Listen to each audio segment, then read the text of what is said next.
Bien-aimés dans le Seigneur, bien-aimés dans le Seigneur, bonjour ce matin. Soyons bénis, Jésus notre Dieu, notre roi.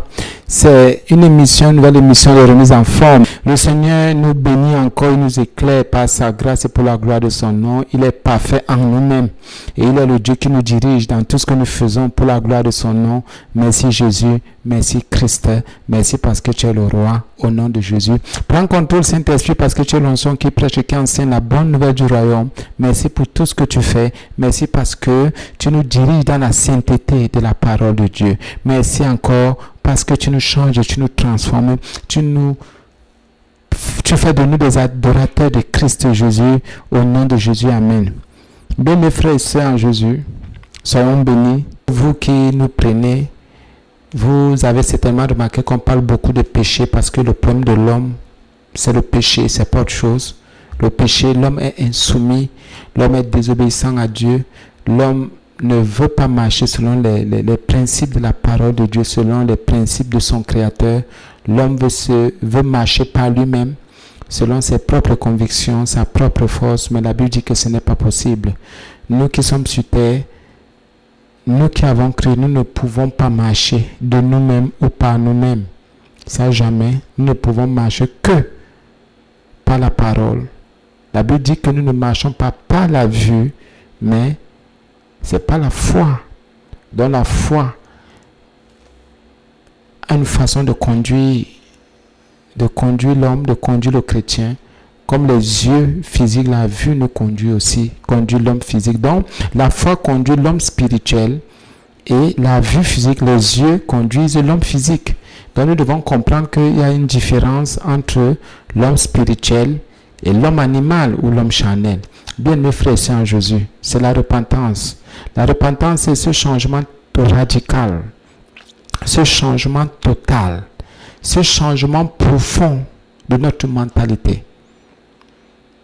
C'est-à-dire, c'est une séparation totale. C'est une séparation radicale d'avec le mal, d'avec le péché, d'avec tout ce que Christ et la Bible condamnent. C'est sans négociation. Parce qu'il y a des choses, nous faisons souvent des choses pas dignes, nous ouvrons souvent des portes et nous négocions trop avec le mal, avec le péché. Et ce n'est pas bon. Ce sont des portes ouvertes à Satan. Dans la repentance, c'est prendre conscience de ce que je pratique et par Jésus-Christ, par son esprit, je décide de changer, d'abandonner, de quitter, de me séparer, de ne plus pratiquer, de ne plus penser, de ne plus dire, de ne plus faire. Donc c'est une nouvelle vie que j'adopte, la vie de Dieu. Je voudrais plutôt dire une nouvelle vie qui m'adopte, la vie de Dieu. Parce que la vie de Dieu est éternelle. Moi, ma vie est limitée. C'est à moi de me laisser aller. C'est à moi de m'abandonner entre les mains du Père pour que sa vie éternelle, que sa lumière, que sa parole m'envahissent, m'éclairent pour la gloire de son nom. Oui, frères et sœurs, nous pouvons changer. Nous pouvons changer. Les choses peuvent changer. Tout dépend de nous. Tout dépend de nous. Écoutez bien mes frères et sœurs en Jésus. Tout dépend de nous. Rien ne dépend du Seigneur. Écoutez bien, j'insiste, rien ne dépend du Seigneur parce que le Seigneur a déjà tout fait. Il a déjà tout dit. Il a déjà tout accompli. Et rien ne dépend plus du Seigneur maintenant. Tout dépend de nous. Parce qu'il y en a qui disaient que ça dépend de Dieu. Rien ne dépend de Dieu. Dieu a déjà donné sa parole. Il dit ce qu'il veut, c'est la sanctification. Jésus a dit tout accompli. Jésus a dit que nous avons déjà tout reçu, tout pleinement. Nous avons déjà tout. Maintenant, le Seigneur lui nous observe. Il voit comment nous allons marcher par rapport à la Bible qu'il nous a donnée. Il nous a donné sa parole. Il nous a donné des enseignants. Il nous a donné des pasteurs. Il nous a donné des prophètes, des docteurs, des apôtres, des évangélistes. Il nous a donné des diacres, des diaconesses. Il nous a donné des gens qui peuvent nous éclairer sur la base de sa parole. Lui, il attend maintenant. C'est à nous de travailler. Et sa parole est déclarée. Sa parole est inscrite, écrite, établie, ferme, scellée. C'est à l'homme maintenant de s'efforcer. C'est à nous de nous efforcer. C'est pour ça qu'à un moment donné, on dit, Seigneur, Seigneur, viens, viens. Il vient comment? Il t'a donné la parole, mets en pratique et tu verras que les choses vont marcher parce que lui, il est Dieu. Il est Dieu. Et il n'est pas un homme pour mentir, ni un homme Un fils d'homme pour se repentir. Bien, mes frères et sœurs en Jésus, nous devons revenir à Jésus sincèrement et soyons vrais. Reviens et sois vrai. Reviens et sois vrai. Ça ne vaut pas la peine de revenir, donc de me repentir et d'être faux. Vrai, la vérité, c'est ce qui est réel. Réel, pas selon le monde, et pas selon ce que moi je veux, ou ce que je voudrais établir, mais réel selon Dieu, selon ce que Dieu a déclaré dans les Saintes Écritures. Donc, dans ma vie, ce sont des déclarations, des saintes déclarations de Jésus-Christ qui comptent. Ce que je déclare, bon, c'est juste que c'est une autorité déléguée. Christ nous a donné des choses. Il nous a donné, il nous a offert, il nous a donné. Il s'est déjà lui-même offert. Mais nous devons prendre ce qui est déjà en nous pour utiliser. Amen. Bien-aimés frères et sœurs en Jésus, la repentance, bien-aimés et frères en Jésus, la repentance, la repentance, la repentance. La repentance est importante parce que sans repentance, on ne peut pas dire qu'on appartient à Jésus. Sans changement radical de mentalité, sans changement profond de son être, de son cœur, de son habitude, de son attitude, de sa conduite, de sa façon, de sa manière de vivre, on ne peut pas dire qu'on appartient à Jésus. C'est une vie, la vie de Dieu. Donc quand quelqu'un se convertit, bien mes frères et sœurs en Jésus, quand quelqu'un se convertit, c'est qu'il se détourne du mal pour se tourner vers le bien qui est de Jésus. Et alors il est obligé de se soumettre à ce bien. Je ne peux pas dire que je me détourne. Donc j'abandonne, je quitte, je laisse. Pour me tourner vers et utiliser encore ce que j'ai abandonné, ce que j'ai quitté. Non. Abandonner ce que je quitte, je viens maintenant étant vide. Parce que j'ai abandonné ce qui me préoccupait. J'ai abandonné ce qui était des priorités pour moi. J'ai abandonné ce qui me rendait esclave. J'ai abandonné ce qui faisait ma force, ma qualité. Ce qui me gardait dans l'orgueil. J'ai abandonné. Je me suis détourné. Maintenant, je me tourne vers. C'est maintenant celui vers qui je me tourne. Qui me remplit maintenant. Je ne peux plus rentrer à mon vomi parce que je me suis déjà détourné, j'ai déjà abandonné, j'ai quitté, je me suis séparé, j'ai laissé. Maintenant, je me tourne vers mon Dieu, mon Père. Parce que mon Père a des choses à me donner. Avant de me détourner de mes frères et sœurs, j'étais dans le monde. J'étais dans le monde et j'étais encore dans le monde. Et dans ce monde, j'avais un maître qui est Satan. Dans le monde, j'avais un maître qui est le péché, le mal. Je me suis détourné du péché, du mal. J'ai laissé le péché, le mal. Maintenant, par la grâce de Dieu, le Seigneur m'a appelé par sa grâce, par sa plus grâce, bien-aimé. Je me tourne maintenant. Je me tourne maintenant vers Dieu, vers Jésus, pour que ce même Jésus-là me donne ce qui...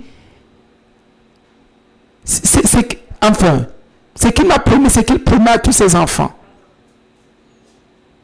Si je ne me détourne pas, je ne recevrai jamais rien. Alléluia. Il y en a qui vont le recevoir tant qu'ils ne se sont jamais détournés. Il y en a qui sont à l'église tant qu'ils ne se sont jamais convertis. Il y en a qui sont encore avec leur saleté spirituelle, leur souillure, leur péché, le mal qu'ils commettent, me disent, Seigneur, je me suis détourné. Non, tu ne te détournes pas. Pour te tourner vers Dieu, ça ne donne pas. Amen. Le thème d'aujourd'hui, bien mes frères et sœurs, c'est la vie chrétienne. La vie chrétienne est une école. Nous insistons là-dessus parce que le Saint-Esprit, par sa grâce, nous conduit. La vie chrétienne est une école. Parce qu'il y en a qui se disent que aller à l'école des hommes, je prends ça comme ça, l'école des hommes, est plus puissant qu'aller à l'école de Dieu, à l'école de la parole. Bien mes frères et sœurs, il y en a qui sont allés à l'école, qui ont fait les écoles supérieures, les ENAM, qui ont fait tout ce que vous connaissez, les ENIA et les Polytech et toutes les écoles que vous avez, les écoles de travaux publics, toutes les écoles que vous pouvez imaginer. Et les écoles de police, toutes les écoles supérieures que vous pouvez imaginer, et les universités, et les IRIC, et tout ce que vous pouvez imaginer. Il y en a qui ont même fait de très fortes et grandes formations, qui sont ingénieurs en ceci, ingénieurs en cela, qui ont le master en ceci, le master en cela. C'est une école aussi. Mais seulement, ces différentes écoles-là, ces lieux de formation-là ne changent pas les cœurs des hommes. Ces lieux de formation-là, plutôt, endurcissent leur caractère, leur conduite. Et, par conséquent, ne peuvent pas plaire à Dieu. La vraie école, c'est la vie chrétienne. C'est la vraie école, la véritable école. C'est l'école la plus difficile. Et pour avoir un diplôme, c'est encore plus compliqué, plus complexe. Parce que dans les autres écoles, les lieux de formation, c'est un peu là, avoir un diplôme, c'est rien. C'est pour ça qu'on dit qu'il y a beaucoup de diplômés, mais très peu de... C'est normal. N'importe qui peut s'en sortir à n'importe quel niveau. Mais la vie chrétienne, ou la vie chrétienne, ce n'est pas tout le monde qui s'en sort. C'est très difficile. La vie chrétienne est une école. Une école est un lieu de formation. C'est un lieu d'enseignement. C'est un lieu d'instruction. C'est un lieu d'éducation. C'est un lieu où on bâtit les hommes pour l'avenir. C'est une école. C'est un lieu où il y a des élèves, des apprentis, des étudiants, des personnes qui sont rassemblées pour acquérir des connaissances afin de pouvoir aussi les transmettre aux autres ou bien afin de pouvoir servir ou afin de pouvoir aussi éduquer. Donc la vie chrétienne est une école. Et quand on dit maintenant école, c'est qu'il faut faire comment il faut apprendre. Quelqu'un ne peut pas aller à l'école s'il n'apprend pas. Et si tu vas à l'école, tu n'apprends pas, tu échoueras toujours. Et l'échec ne pourrait être que ton partage. Chaque fois que tu vas aller à l'église, chaque fois que tu vas écouter un enseignement à la radio, à la télé, je ne sais même pas, à l'église, à la cellule de prière, à la maison de prière, bien mes frères et sœurs en Jésus, bien mes frères et sœurs en Jésus, comprends que tu es à l'école et c'est à toi d'apprendre. Surtout quand c'est un enseignement de vie et de vérité, basé exclusivement sur la parole de Dieu. La vie chrétienne est une école. Nous sommes à 1 Thessaloniciens 4, premier verset. Voilà ce que l'apôtre Paul dit. Nous insistons parce que le Saint-Esprit nous ramène là-dessus. C'est vrai qu'on avait donné un enseignement similaire, semblable. Au reste, frères, puisque vous avez appris de nous comment vous devez vous conduire, 1 Thessaloniciens 4, premier verset, au verset 1. Au reste, frères, puisque vous avez appris de nous comment vous devez vous conduire et plaire à Dieu, et c'est là ce que vous faites, nous vous prions et nous vous conjurons au nom du Seigneur Jésus de marcher à cet égard de progrès en progrès. Alléluia. La Bible dit que puisque nous avons appris, vous avez appris de nous. Donc il faut apprendre. Apprendre, c'est acquérir des connaissances. Donc l'apôtre Paul dit aux Thessaloniciens, puisque vous avez acquis des connaissances, puisque vous avez étudié, puisque vous vous êtes instruit, parce que c'est ça apprendre, acquérir des connaissances sur quelque chose, sur quelqu'un, c'est ça apprendre. Apprendre, c'est étudier, apprendre, c'est s'instruire, apprendre, c'est se mettre dans la mémoire ou dans le cœur. Apprendre, c'est être informé d'eux. L'apôtre Paul dit ici aux Thessaloniciens, puisque vous avez appris, donc puisque vous avez étudié, il y en a qui ne veulent pas étudier, qui se disent que la vie chrétienne n'est pas une école. Il faut étudier. La vie chrétienne, bien aimé, quand il dit apprendre, c'est qu'il faut comprendre qu'il faut acquérir des connaissances. Il y en a qui viennent dans la maison de Dieu, c'est pour ça que je dis, tous ceux qui font le tour des églises, qui montent et qui descendent à gauche, ce ne sont pas des chrétiens. Ce ne sont pas des chrétiens. Ce sont des païens et des purs et gros païens qui viennent perturber les vrais enfants de Dieu. Parce qu'un enfant de Dieu vrai, véritable, il reste quelque part pour acquérir des connaissances sur la parole de Dieu.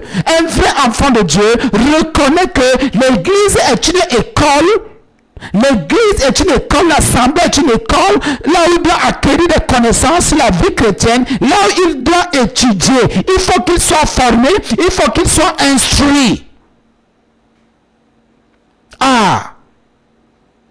Il faut qu'il soit informé de la vie de Jésus, comment Jésus a vécu, comment le Père vit, ce que le Père aime, ce que le Père n'aime pas. Bien mes frères et sœurs, mais on veut aujourd'hui les enfants de Dieu donner plus de valeur aux diplômes terrestres, aux choses terrestres. Bien mes frères et sœurs, la vie chrétienne est une école. La vie chrétienne est une école. Une école où on informe les gens.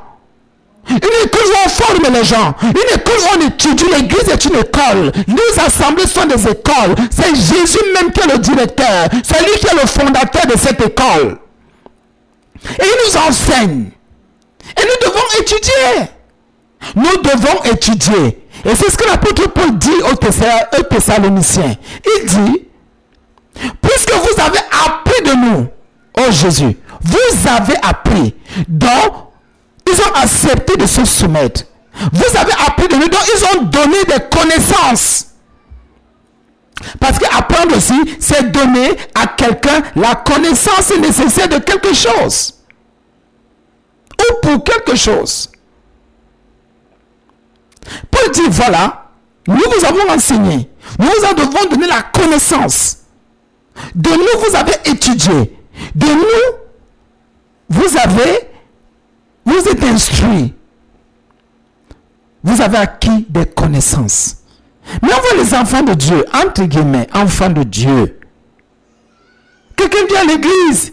C'est comme s'il allait d'un temple des idoles. Frère, tu n'es pas un enfant de Dieu. Sœur, tu n'es pas enfant de Dieu. C'est ça qu'on vous dit que quand vous évangélisez, quand vous parlez de Christ aux gens, dites aux gens que Christ est plus fort que la nation. Christ est plus puissant que nos institutions. Christ est Dieu. Christ est le véritable Dieu. Christ n'est pas dans les petites choses là. Christ est là pour former les cœurs. La vie chrétienne est une vie, est une école. La vie chrétienne est une école. Ton fils, ta fille, tout le monde, vous pourrez avoir tous les diplômes. Ayez tous les diplômes. Mais celui qui ne passe pas à l'école de la vie chrétienne, ces diplômes ne serviront à rien. C'est pour cela que les gens continuent à détourner les fonds publics. Parce qu'ils ont eu des diplômes de papier. Ils ont rempli leur mémoire, leur cerveau, mais leurs cœurs sont restés vides. Vidés de la connaissance. Il n'y a pas de connaissance de Dieu. C'est pour ça qu'ils sont restés dans la corruption, dans la pourriture spirituelle. Ils sont restés dans le péché. Quelqu'un vous aligne des tas de dossiers, des tas de diplômes, mais le cœur est dans les rancunes, le cœur est méchant, le cœur est endurci envers Dieu, envers son frère. Il n'a que cupidité. Envers son frère, il n'a que des pensées de malheur. La vie chrétienne est une école. La vie chrétienne est une école. La vie chrétienne est l'une des institutions les plus élevées que l'Éternel a établies pour la formation de ceux qui lui appartiennent. Quand je vois quelqu'un, je vais dans telle église, je vais là-bas, ce ne sont pas les mêmes écoles frères et sœurs. C'est pas la même chose. C'est pas la même chose. À l'école des hommes, tu vas te former. On te forme à l'école pour avoir le diplôme pour l'argent. Pour que tu aies de l'argent pour gagner ta vie. Mais la vie matérielle. Et je vois mais les hommes de Dieu parfois insister là-dessus. Insister sur ces choses. Non, vous savez, parce qu'ils veulent se conformer au monde. Ils veulent faire les choses selon le monde. Si Dieu t'a fait grâce, tu as eu un travail, gloire à Jésus. Tu as une formation physique, matérielle, gloire à son nom. Si tu as permis d'avoir des choses matérielles, physiques, pourquoi pas? C'est bon, c'est pas mauvais. Il ne te jugera pas pour cela. Il a dit, viens à moi, tel que tu es, comme je t'ai appelé. Mais bien aimé, aujourd'hui, les gens veulent mépriser, les gens veulent négliger, les gens veulent dire que c'est la moindre chose ou la moindre des choses. Les gens veulent dire que ça n'a pas de valeur, que la vie chrétienne n'est pas une école. Moi, je te dis ce matin, au nom de Jésus, que la vie chrétienne est une école. On apprend tous les jours. La vie chrétienne est une école. On étudie, on s'instruit, on se met dans la mémoire, dans le cœur, la parole de Dieu, la pensée de Dieu, la vie de Dieu. La vie chrétienne est une école. C'est pour ça qu'il y en a qui échouent à cette école. Quand vous entendez que quelqu'un est rétrogradé, c'est qu'il a échoué. Quand vous voyez que quelqu'un vient à l'église, il est toujours dans le péché c'est il redouble la même classe. Il est au même niveau, il n'évolue en rien. Aucune vie de sanctification, aucune vie de sainteté. Toujours le péché, toujours le péché, toujours le péché. Toujours les 0 sur 20. 0 sur 20, c'est ça, quand quelqu'un te met dans son péché, c'est qu'il est toujours à 0 sur 20, 1 sur 20. Il n'atteint jamais 3 sur 20. C'est le péché. C'est le mal qu'il continue à commettre dans son esprit. Et les péchés dans l'esprit, nous le savons tous, sont plus forts encore. Sont terribles. Les péchés que nous avons dans notre pensée sont graves. Bien mes frères et sœurs, c'est le thème d'aujourd'hui. La vie chrétienne est une école. 1 Thessaloniciens 4, verset 1. La vie chrétienne est une école. Puisque vous avez appris de nous, dont l'apôtre Paul a enseigné, l'apôtre Paul a transmis des connaissances sur la parole de Jésus-Christ, sur l'attitude qu'il faut avoir. Vous avez appris de nous comment une méthode. Il y a la méthodologie. Tout ce que les autres sortent aujourd'hui là, ils ont piqué dans la Bible, frère. Et ils veulent nous faire croire. La Bible, vous avez appris de nous comment. On parle de la méthodologie, de la méthode, de la manière de marcher, de fonctionner, d'étudier, de vivre en Christ Jésus. Oui, bien aimés frères et sœurs. Parce qu'il y en a qui ont sorti des trucs. Je suis méthodiste. Non, moi je fais partie des gens de la méthode. Je fais partie de ceci. Non, il n'y a que dans la vraie école qu'on peut parler de méthodologie. Mais l'apôtre Paul dit, vous avez appris de nous. Donc vous avez acquis des connaissances de nous. Nous vous avons informé. Nous vous avons donné des connaissances. Nous vous avons annoncé. C'est ça apprendre. Nous vous avons fait savoir. Comment? Donc pour dire quoi? Ils ont, en transmettant la connaissance, ils dirigeaient les Thessaloniciens. C'était une école et c'est une école jusqu'à aujourd'hui. Ne laisse pas les gens mépriser. Ne laisse pas les gens négliger. Ne laisse pas les gens te faire croire que la vie chrétienne n'est pas une école. Ce sont les ignorants. Ce sont les insensés. Ils ne connaissent rien de Jésus. Ils ne connaissent rien de notre Dieu. Ils ne connaissent rien de notre roi. La Bible dit que le monde passe. Et toutes ces choses-là vont passer. Quand Jésus reviendra, il ne te demandera jamais où est ta licence, où est ton bac, où est ton doctorat, où est ton agrégation, où est ton diplôme d'ingénieur. Il ne te demandera jamais ces choses. Mais il dira, as-tu mis en pratique ma parole? As-tu gardé ta robe propre jusqu'à la fin? Il ne te demandera aucun diplôme matériel. Il ne te demandera aucun diplôme. Il ne te dira pas où est ton CP, où est ton BPC, où est ton promoteur, ton bac, il s'en fout, où est ton câble, où est ton BTS, il s'en fout. Mais il dira, oh, tu n'as pas pardonné à ton père, tu n'as pas pardonné à ta mère. Oh, on t'a enseigné là-dessus. On t'a enseigné là-dessus. On t'a instruit, on t'a informé là-dessus. Mais tu es resté cantonné sur tes positions au lieu de pardonner à tel. Au lieu d'être patient avec elle. Oh, vous voulez me dire que la vie chrétienne n'est pas une école? C'est la plus grande école supérieure qui soit. C'est pour cela que les chrétiens, c'est normal, sont des supérieurs. Ils sont comme la Bible dit, Daniel avait un esprit supérieur. On ne comprenait pas sa mentalité. Parce qu'il avait le Saint-Esprit. Nous avons le Saint-Esprit. C'est pour cela que nous sommes dans la plus grande école. C'est pour ça que tout le monde ne peut pas venir à cette école. Tout le monde ne peut pas. Tout le monde ne peut pas. Quand vous voyez quelqu'un qui fait une semaine, allez, il se décourage. La vie chrétienne est l'école de Dieu. L'école du royaume de Dieu. L'école du royaume du Fils de Jésus, du Fils de Dieu, Jésus-Christ de Nazareth. Jésus, Jésus et Jésus encore. Il est le président de cette grande université. Mais les gens veulent me faire croire. Oh Seigneur Jésus, oh Christ, roi des rois, Seigneur des seigneurs, que la vie chrétienne n'est pas une école. Le christianisme, si tu veux, est une école. Il faut passer par des étapes, par des épreuves, par des difficultés. Il faut réfléchir. Il faut écouter, il faut étudier. Celui qui n'étudie pas la parole de Dieu sera toujours dans l'échec. C'est pour ça que l'apôtre Paul dit, puisque vous avez appris de nous, vous voyez, il y a deux camps. Vous avez appris de nous. Donc il y a les élèves d'un côté, les étudiants ou les apprenants, comme on dit, et de l'autre, il y a des enseignants. Les enseignants maintenant transmettent aux élèves, aux étudiants, les connaissances, la parole, les informations, le fait savoir. Oui, bien aimés frères et sœurs, il dit, vous avez appris de nous comment vous devez, alléluia, à l'école, même à l'école physique des hommes, on vous apprend à résoudre des problèmes, des équations, à faire des dictées, des dissertations, des calculs, des mathématiques, des physiques et tout le reste des choses là. Mais la Bible dit aussi que comment vous devez, il y a quelque chose à faire. Il y a quelque chose à faire. Quand on va à l'école, c'est parce qu'on sait qu'il y a quelque chose à faire. C'est pas pour rien.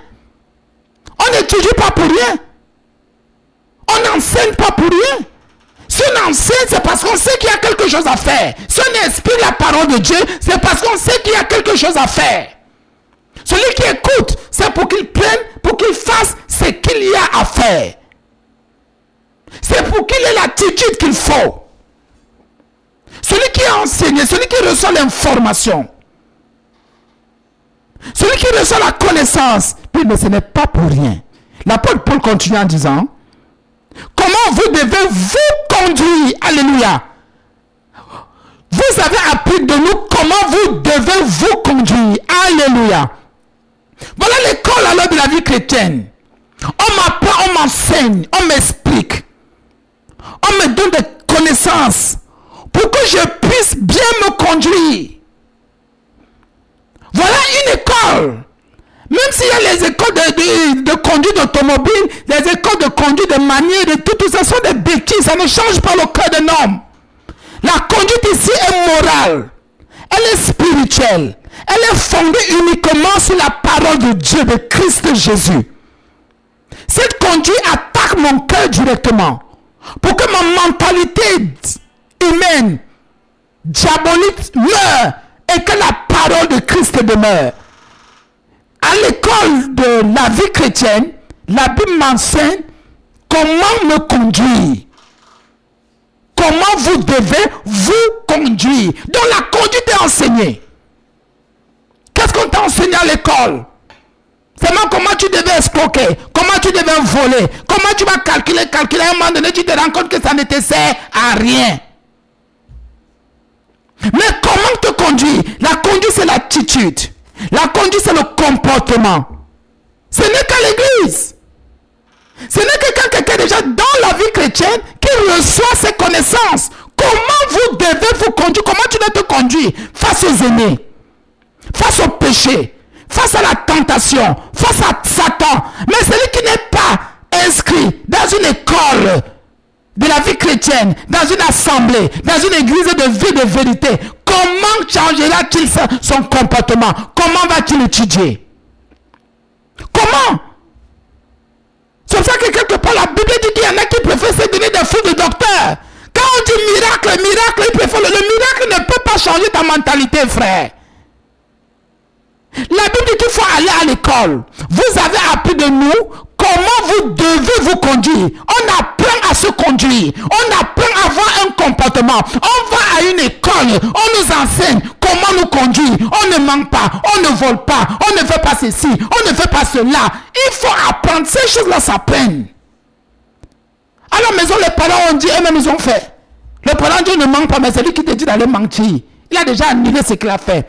Jésus ne mentira jamais. Après, vous devez vous conduire. C'est un enseignement. On t'enseigne comment tu dois te conduire. Comment tu dois te comporter. L'attitude qu'il faut avoir face à l'adversité, face aux persécutions, face à la maladie, face à la détresse. Oh Jésus, Mais il y en a qui disent non, comment on peut m'enseigner des choses comme ça? La vraie école, c'est l'école des hommes. Pardon? La vraie école est l'école de Jésus. Celui qui n'est pas inscrit à l'université de Jésus est perdu, il est perdant. Il est déjà en enfer. Oh Jésus, oh Jésus, Jésus, Jésus, l'école. L'école de la vie chrétienne. L'école de la vie chrétienne. La vie qu'il faut apprendre. Donc il faut étudier. Il faut acquérir des connaissances pour avoir une bonne attitude. Pour avoir un bon comportement. Et ce n'est qu'à l'église. Et il n'y a que des enseignants ou un que Dieu va utiliser pour que j'ai la bonne attitude. Le bon comportement. La bonne conduite. Alléluia. On apprend à se conduire. On apprend à se conduire. Comment se conduire? Quelle attitude avoir face à tel problème? Quelle action, quelle résolution? Ces choses-là sont enseignées à l'église. Dans l'église, pas comme j'entends certains dire, ne paie pas les gens. Ce sont les ignorants qui disent que l'église paie les gens. Peut-être les assemblées où il y a les faux docteurs, les faux prophètes, les faux apôtres, les séducteurs, les satanistes, les sataniques, les diaboliques. Ceux qui sont là pour susciter, pour réveiller la chair. Ceux qui sont là pour réveiller les démons. Là, qu'ils disent que ça, ce ne sont pas... Là, c'est autre chose. Parce qu'ils sont liés à Satan. Ils sont liés à l'enfer, aux démons. Ils sont liés aux abominations. Ils sont liés à la perdition. La Bible dit que ce sont les fils de la perdition. Ce sont les fils de la géhenne. Ceux-là qui viennent séduire le cœur, qui ne parlent pas de péché, ceux-là qui ne parlent pas de repentance, ceux-là qui ne disent pas au peuple de revenir, sont des perdus. Même s'ils font les miracles, ils sont perdus. Ils sont perdus. Même si vous les voyez faire le miracle, ils parlent seulement de miracles, ils parlent seulement de bénédictions. Ce sont les envoyés de Satan. Ce sont les envoyés du diable. Ce sont les envoyés des ténèbres. Ce sont des démoniaques. Parce qu'ils perdent le peuple de Dieu. Jésus dit à son peuple de se sanctifier. Sanctifions-nous. Abandonnons le péché. Abandonnons le mal. Abandonnons nos abominations. Abandonnons ce que nous pratiquons.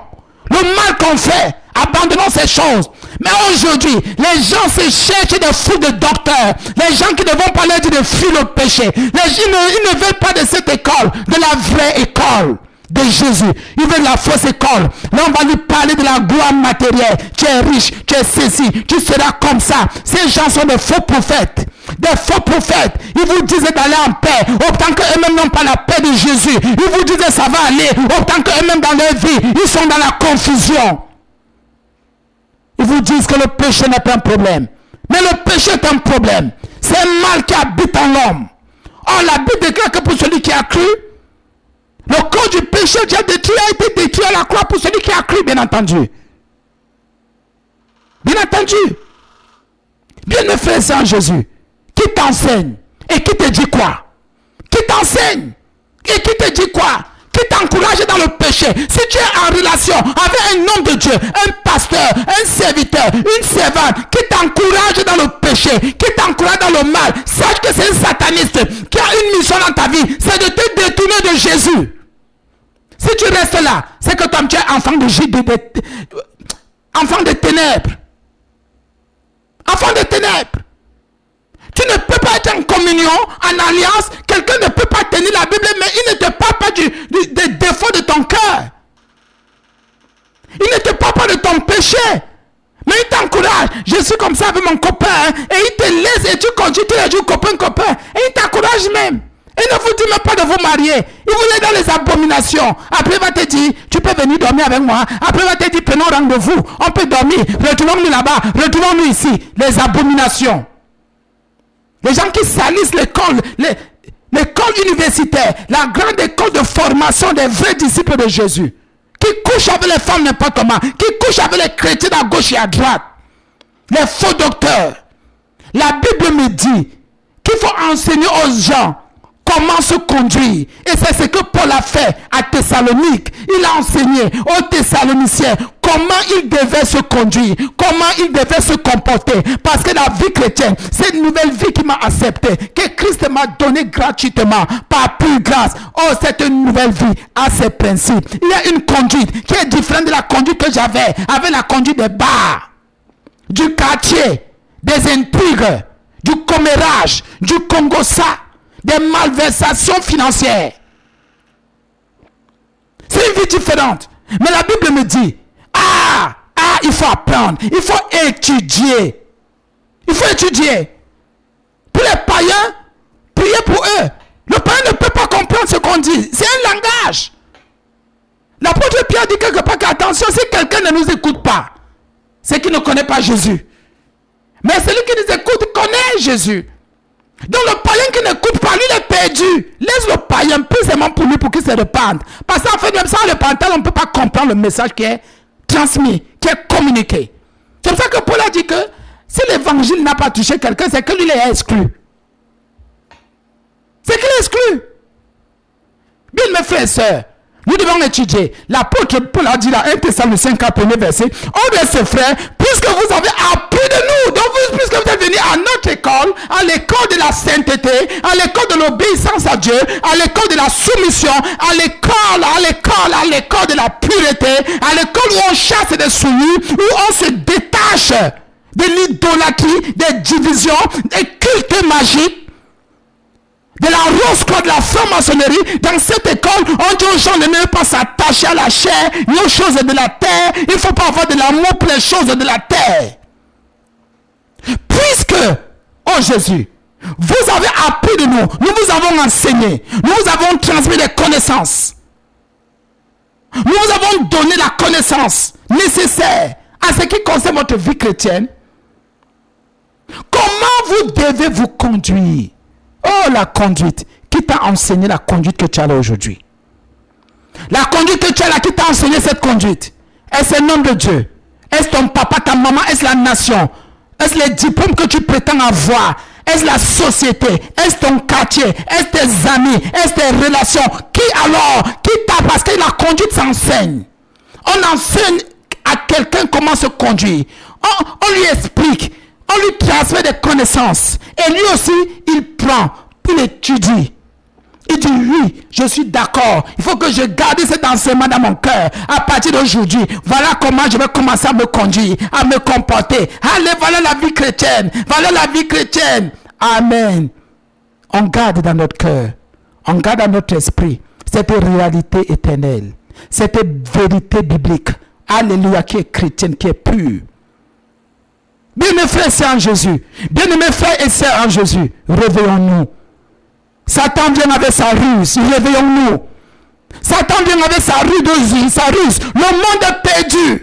Le monde est égaré. Le monde est éloigné de Dieu. Le monde ne veut pas se réveiller. Parce que Satan, le diable, l'adversaire, l'accusateur des frères, a déjà mis sa main. Satan a déjà aveuglé, frappé même les chrétiens d'aveuglement. Ils ne veulent plus se réveiller. Ils ne veulent plus voir les choses en face. Ils ne veulent plus.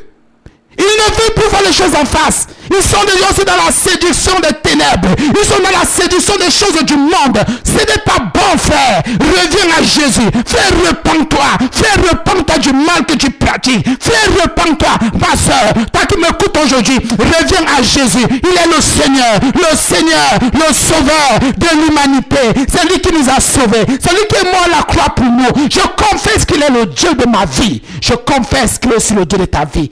Frère, reçois Jésus aujourd'hui. Sœur, reçois Jésus-Christ, le roi des rois, le Seigneur des seigneurs, le lion de la tribu de Juda et la rose de Saron. Il est le lit des vallées. Il est le seul, l'unique, le véritable. Dieu me reçoit aujourd'hui.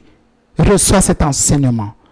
Reçois ces connaissances et change ta conduite. La Bible dit en deuxième partie, et plaît à qui? À Dieu. Ma conduite, je me conduis. Et je plais à Dieu. Il y a le mot et. C'est deux choses différentes. Il y en a qui disaient je plais à Dieu. Jamais. Tu ne peux pas plaire à Dieu si ta conduite n'est pas bonne. Tout le monde dit je suis enfant de Dieu. Non. C'est à partir de la conduite qu'on sait qu'on est devenu enfant de Dieu. on devient enfant de Dieu, c'est-à-dire on a une conduite plus vraie selon Dieu. Maintenant, qu'est-ce qu'on fait? On cherche, on va lui plaire. Et pour plaire à Dieu, il me faut aussi des connaissances. Il faut qu'on me transmette des connaissances par le Saint-Esprit. Ce n'est pas une œuvre humaine.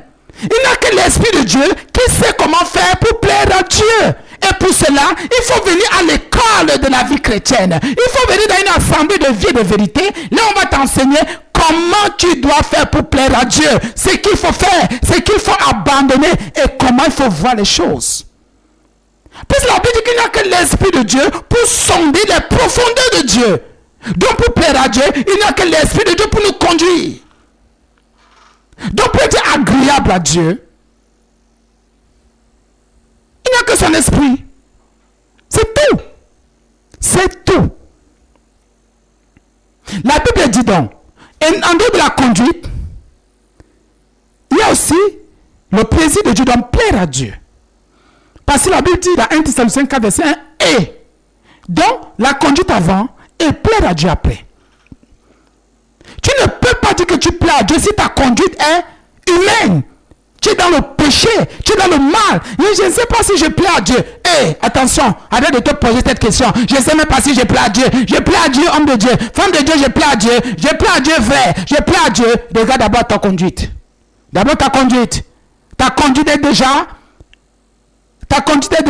une direction. Ta conduite est déjà un indicateur qui va te montrer si tu peux prétendre plaire à Dieu. Si ta conduite n'est pas propre plus, arrête de te poser la question de chercher à savoir si tu plais à Dieu ou pas. Ta conduite d'abord. Parce qu'il y a le mot conduit et pour cela, on va t'enseigner. C'est une école. Mais les gens ne veulent pas venir à l'école. Si on dit un jour, comment plaire à Dieu? Voilà le thème que le Seigneur inspire à ses serviteurs. Comment plaire à Dieu? Comment marcher avec Dieu? Comment faire pour toucher le cœur de Dieu? Comment faire pour avoir le cœur de Dieu? Comment faire pour connaître la pensée, le cœur de Dieu, la parole de Dieu? Comment faire pour plaire à Dieu? Comment faire pour obéir à Dieu? Voilà autant de chapitres, autant de sous-chapitres, autant de thèmes, autant de titres de sous-titres qu'on peut développer, qu'on développe dans les assemblées de vie de vérité. Donc comment plaire à Dieu? Et la Bible va plus loin et dit, et c'est là ce que vous faites. Donc les Thessaloniciens avaient étudié. Ils avaient reçu des connaissances, comment se conduire et plaire à Dieu. Donc les deux, c'était déjà bon pour eux. Ils avaient eu ces connaissances. Alors, ils avaient étudié, ils avaient gardé. Et c'est là ce que vous faites. Nous vous prions et nous vous encourageons au nom du Seigneur Jésus de marcher à cet égard. Donc de continuer dans la conduite, de continuer à plaire à Dieu, de progrès en progrès. Vous comprenez que dans la conduite, il faut faire des progrès. Même pour être agréable à Dieu, il faut faire des progrès. Parce qu'il y en a qui se disent que non, dans la vie chrétienne, le progrès, c'est quand j'ai plus d'argent, quand je me suis plus construit, quand j'ai trop voyagé, quand j'ai le matériel. Faux. C'est une aberration ecclésiastique, c'est une erreur de Satan, c'est un mensonge de Satan, c'est un mensonge des faux docteurs. Le fait que ton matériel, ta vie matérielle croisse ou grandit ne veut pas dire que tu plais à Dieu. Ne veut pas dire que c'est un progrès. La Bible me dit que le progrès est dans deux domaines ici là. La conduite et plaire à Dieu. C'est là où il faut aller de progrès en progrès. Dans la conduite. Dans la conduite. Et être agréable à Dieu. Voilà les deux côtés, les deux domaines. Vous qui croyez que parce que vous mangez déjà trop, ça veut dire qu'il y a progrès. Parce que vous n'avez plus 10 000 maintenant au niveau de 100 000, ça veut dire que vous allez de progrès en progrès. Ça, ce sont les faux docteurs. Des gens qui prêchent l'évangile de prospérité, la prospérité qui vous racontent des histoires. De progrès en progrès. C'est dans la conduite et dans le fait d'être agréable à Dieu. Bien, mes frères et sœurs, le thème d'aujourd'hui c'était la vie chrétienne est une école. 1 Thessaloniciens 4, premier verset. Va à l'école de Dieu. Va à l'université de Dieu. Va à l'école professionnelle de Dieu. Il fera de toi un chrétien plus vrai, véritable. Il ne te donnera pas de diplôme, hein? Jamais. Il ne te donnera aucun certificat, hein? Mais tu verras que tes progrès sont évidents. Que le Seigneur te bénisse. Que le Seigneur te remplisse, toi qui étais disposé, qui écoutais cet enseignement, toi qui as reçu ces connaissances, sois béni, parce que Jésus t'aime, il a besoin de toi, il a besoin de ton cœur, il a besoin de ta vie. Viens seulement à Jésus, reviens, il ne te jugera pas. Il dit qu'il ne met pas dehors celui qui vient à lui, il ne met pas dehors, il ne chasse pas celui qui vient à lui. Reviens à Jésus, il t'aime, sois béni au nom de Jésus, amen. Bien-aimé, nous bénissons le Seigneur parce qu'il est Dieu, qu'il te bénisse. Pour te servir ce matin, une fois de plus, je suis que le pasteur Bade François, la mise en onde, c'est la sœur Danielle Bédébé, soit béni, shalom.